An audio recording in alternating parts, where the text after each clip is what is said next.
everyone and welcome to this video. Now today I'm going to be reviewing a George Harrison album. I haven't done one of these in quite a wee while, so I thought it was about time that I do another one. Today I'm going to be reviewing the album Brainwashed, his posthumous album released on the 22nd of November in 2002. George's album before this was Cloud 9, released about 15 years before in 1987. After that he went on done some work with the Traveling Wilburys, but then he didn't release any other albums of original material, so he had about 10 years to gather some of his best songs and get them committed to tape. During the years before his death, he was working on this album, writing and recording these songs with Danny Harrison, his son, and Jeff Lynne. However, when his lung cancer got a little bit worse, he left them notes on how he wanted the album to sound, his his specification for the whole album, the instruments, the style it should be done in. But this very much had George's stamp of approval for Jeff Lynne and Danny Harrison. He could trust them to make this album what he wanted it to sound like. They enlisted the help of the drummer Jim Keltner, a famous session guy, and they play really well on this album. Most the instruments are played by Jeff and Danny, but Jim Keltner on drums, and of course George Harrison doing most of the guitar parts. The band is really fantastic on this album. The album sold okay. I thought that it would have been actually more commercially successful. Certainly since this is a former Beatle who had just passed away. But it only reached number 18 in America and number 29 in the UK chart. So yeah, it could have done a little bit better, I feel. But anyway, I have got the vinyl here, and I've also got a wee CD box set. So I'll just show the CD box set first here. They're both very similar in packaging terms, but this is just you get a little box here, and you have the actual CD here, which is the album, and that is a book. The book I'll show the vinyl book because they're pretty much the same, and just the CD in there. Also with this little box you get a wee DVD as well. The DVD, that wasn't much. It's the electronic press kit, what they use if they're doing a a TV promotion thing, they just play this rather than interviewing George, because of course they couldn't. So that's just a wee 7-minute promo film for the album. And then we also get a wee poster as well. So on one side it's just got the album cover, which is nice enough there, but then we get a lovely picture of George on the other side. So that's pretty nice actually there. Last thing in here is just a little Dark Horse Records sticker, I think this is. I also believe that this box should have come with a little guitar plectrum, but I bought this used on eBay, so it might have just got lost over the years. But yeah, really nice little box. If you can get it for an affordable price, I recommend you do, because it's a really nice little package. But now onto the vinyl, which is quite interesting. This is a slightly rarer album to get, but I got this on eBay for, I think it was £18, so I thought it was pretty good. Most time it goes for about £40, £50 this. So there's the gatefold to it. And I'll just show the book here. We do get a book inside here. And it's a really nice book actually. You just get the lyrics, some sort of pictures and that from the album cover sessions. Yeah, more lyrics. That same picture of George, what you get on the poster, which is a really nice picture. And yeah, just you get the gist of the book, just lyrics and stuff. Shove that there for now. Also, is there anything else in there? There's nothing else in that wee compartment, but we get, there's a custom inner sleeve here, which is that there, but the seller for this one provided another plain white one here, and the record is just here, so on a custom sort of Indian, Hindu sort of label there. And then the Dark Horse, this was released on Dark Horse Records, but also Parlophone Records, curiously enough. So it was released on both labels for some reason. Not too sure how that works, but that's what it says there. It says Dark Horse and Parlophone on it. Right, so now that's me showing the vinyl, I will now just go over all of the album songs. I'll score each song out of 10, and then those scores will be used to give us a overall percentage for this album. If you don't know where you're going, any road will take you there. So the opening track on it is a song called Any Road, and I'm giving this a full 10 out of 10. It's a great opening track. Starts off with like a sort of like a unique sort of like guitar sound. I believe it's called a banjolele, sort of like a banjo and like a ukulele thing. George played it. Sounds great, really unique sound. Again, like I love the lyrics on this one. Very like sort of like philosophical lyrics. Great slide guitar as well. Just like everything what like made George Harrison absolutely great.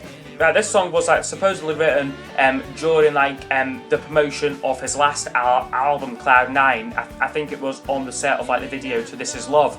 So like this song, like it does like date back like a couple of years, but I think it's a fantastic song. It was nominated for a Grammy for the best male performance in the 2003 awards. Like George was like nominated for quite a few awards like at like that year's Grammys. Last Saturday night. Next song up is called P2. I think that maybe stands for Part 2 Vatican Blues, Last Saturday Night. I think it's a great song actually, giving this an 8 out of 10. Really solid, sort of like, I don't want to call it like a rocker, but it's got more like guitar in it, a bit more like heavy, like electric guitars in this one. Sort of like a slow tempo rocker thing. Lyrics and like the title are like a bit of like a dig at like the Catholic Church and that, but like yeah, like a great guitar, but nice vocals from George. Like like overall, like I really love this song. I'm a Pisces fish and the river. Then we get the track Pisces Fish. I haven't really got too much to say about this one. Like I'm giving it like an 8 out of 10, and like I do really enjoy the track. It's like a nice song, nice like acoustic guitars in it. Maybe just like a little bit like uncharacteristic. Like it's a bit like slow and like, but it does have like pleasing production and like it is like a nice enough tune. So that's why I'm giving it like a 9 out and like an 8 out of 10. There's nothing really like wrong with this track. It's just that like there's really nothing like too special about it either. I never knew that life was loaded. Next song up though, I do absolutely love. It's a song called Looking For My Life, and I am giving this a 9 out of 10. I think the lyrics are fantastic on this one. The lyrics are probably like the main thing, like what stand out like on like this track for me. Great lyrics, and like it's just like a finely crafted song. Like the verses are great, the chorus is like quite catchy. It's just like overall a fantastic little song. So yeah, a 9 out of 10.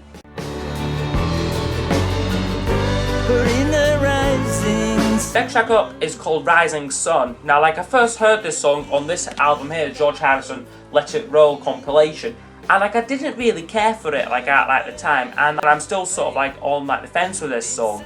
But like I think like it features a lot more like orchestration than like most of like this album here. Maybe like a little bit like overblown like the production on this one, and like it does go on like quite a bit. You sort of like repeating like it like towards the end. It does sort of drag a little bit. And like it's like very similar, like it starts off very similar like anyway to like the last two songs with just like acoustic guitar. That's maybe like the one criticism like of this album, like what I do have. There's a slight lack of like variety like in styles, but like overall this is a decent track, but for me it isn't one of the standouts on this album.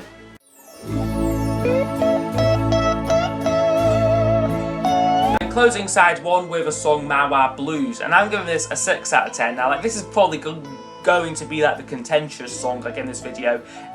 For me it's like a nice enough guitar piece, like it's an instrumental track, but it really doesn't go like anywhere. It just sort of like nice and calming, but it doesn't change or like evolve, and like it just sort of stays on like the same sort of like slide guitar thing for about like, it's only about 3 minutes long, but when like I'm listening to it, it feels much longer than that. It feels about like a 5-minute track.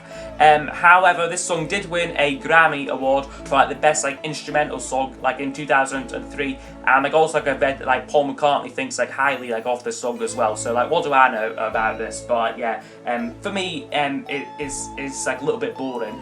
But like I know that like this one is like one of like the more popular ones, again featured on like the Let It Roll CD.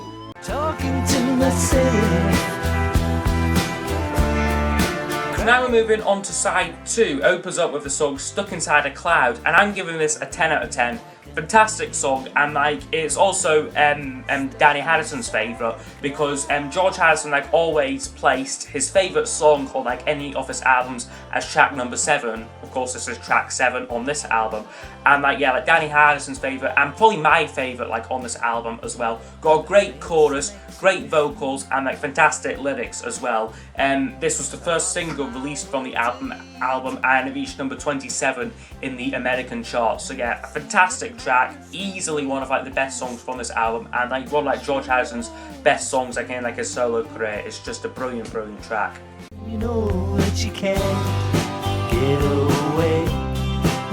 Another great song follows that, Run So Far, and this one like also dates back like a couple of years ago. It was originally done by Eric Clapton on his album Journeyman, what I have here, this was 1989. So like yeah, like the song, it does date back like a good like 10 years. And like I must say though, I probably do prefer like Eric Clapton's version like of like this song, but George's version is like absolutely great. Like it's sort of different like for this album. Like it's sort of like it starts off with like the usual like introduction, but then like it's sort of like the verses, it sort of has like this stop-start structure thing to it. Like I really enjoy, quite a unique sound to it, and like yeah, just a fantastic song. Like whoever's singing it, like I think it's a great track. I knew it, it's so true. Then we get a song, Never Get Over You, and I'm giving this a 7 out of 10. It's a nice, sort of slightly slower ballad, love song, or love song possibly to like Olivia. For me, it's not like one of like my favourites, but like I'd say that like it serves the album well. Like it's a slight change of pace, and like yeah, like but for me, it's not one what I would ever play like in like isolation of the album.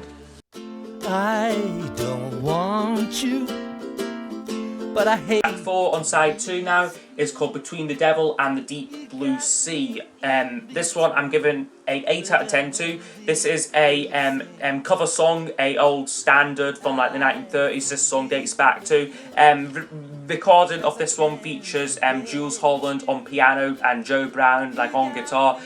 Believe this was a 1992 TV special thing what like they recorded. So like it's great that like they like included this song, because it's really good. You have George George playing that ukulele like on this song. Like it's a really great fun little track, but like it just like injects that little bit of like lightheartedness like onto this album, which I really like.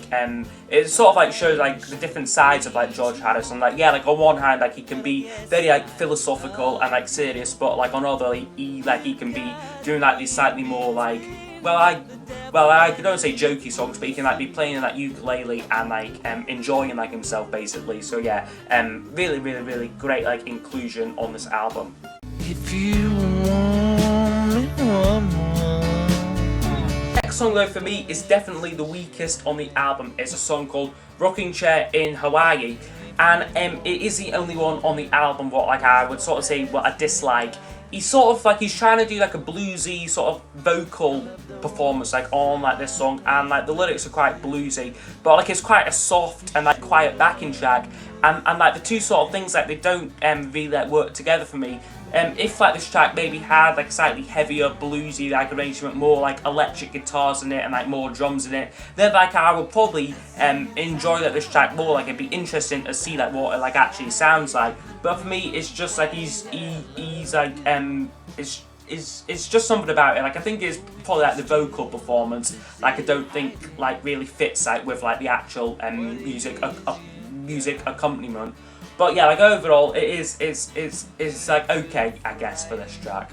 Brainwashed in our childhood, brainwashed by the school, brainwashed. And then we get the closing song, the title track, Brainwashed, and I absolutely love this song. This is probably like the closest we get to like an all-out rocker. Starts off great like guitar like on like the introduction, but then like the verses do go like a little bit softer. Lyrics are great on this one. And like even though like the chorus is like all like the verses are like a little bit repetitive, it sort of like reads like a list like this song like Brainwashed by whatever, Brainwashed by it's sort of like it follows that sort of listing structure. But like the lyrics like are like they have a lot like truth in them, like I feel, and like it still like stands up like this song here. Like it's like absolutely fantastic.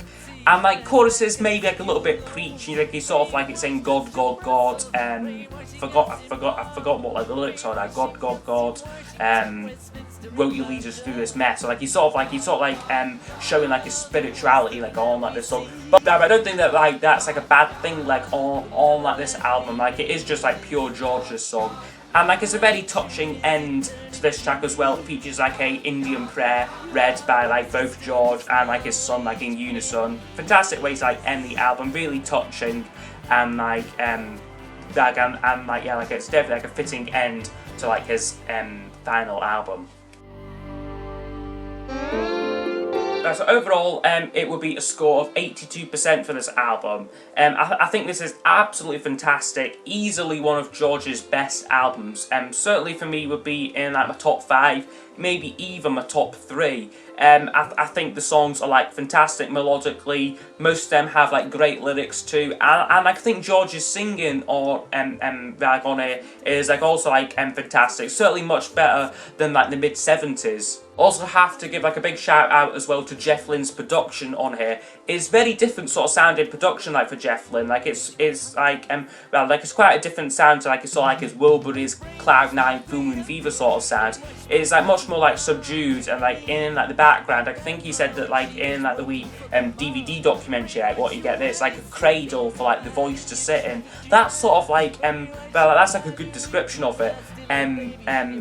Like it's just like there, like in the background, like the music and like the production. Like it doesn't really like impose on like the songs that much. The only thing I'd say what maybe like lets this album down is like maybe like a lack in like the variety of the arrangements like of these songs, like especially like on like side 1, and most of them have like just got like the standard like acoustic guitars, drums, bass, a bit of slide, and like that, like albeit like it's all played very very well, but it's like there's not enough like variety like on here like for some of it.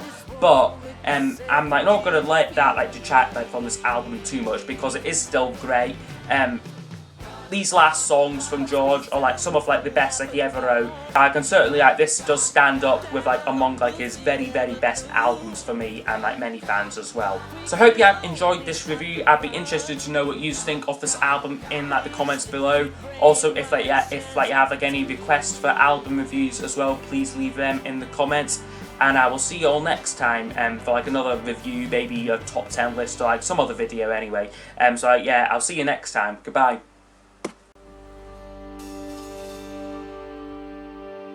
Nama Parvati